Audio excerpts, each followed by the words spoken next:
Hi, good morning. I'm Sunil Jain. I'm the opinion editor of the Financial Express. Welcome to yet another one of our video blogs, this time on the RBI's monetary policy. While there was a big speculation till some time back that the RBI would actually not deliver and the RBI wouldn't cut interest rates, it's actually given a pleasant surprise to everyone. There's been a 25 basis point cut in the repo rate, and more important, something that's taken the market completely by surprise is a 25 basis point cut in the CRR rate. If you look at the macro numbers, it seemed pretty obvious for quite some time actually now that the RBI should be cutting rates.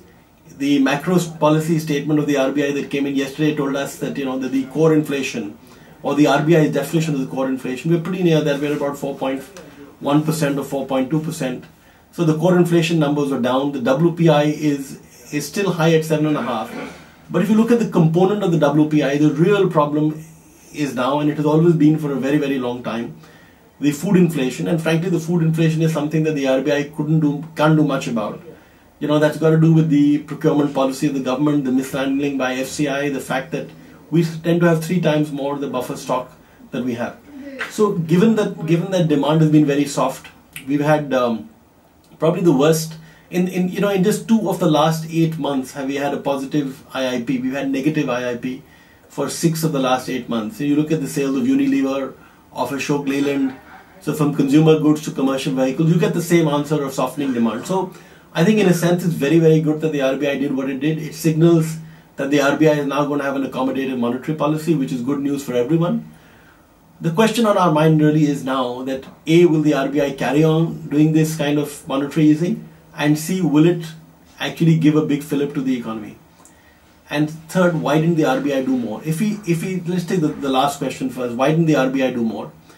We have a current account deficit which is a humongous 5.4% of GDP in the June quarter.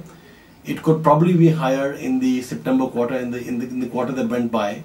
So we are actually very vulnerable to foreign exchange inflows and outflows. So I think that's why the RBI has been very cautious and only done 25 basis points. Will it actually give a big fillip to the economy?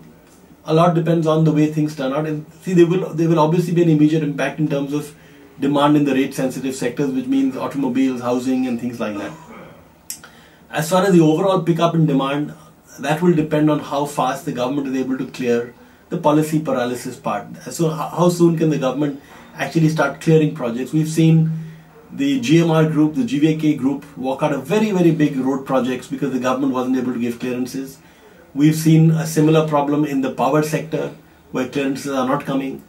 And just tomorrow we have the meeting of the Cabinet Committee on Investment, which is the CCI, as you know, is a platform with the government set up to clear projects quickly.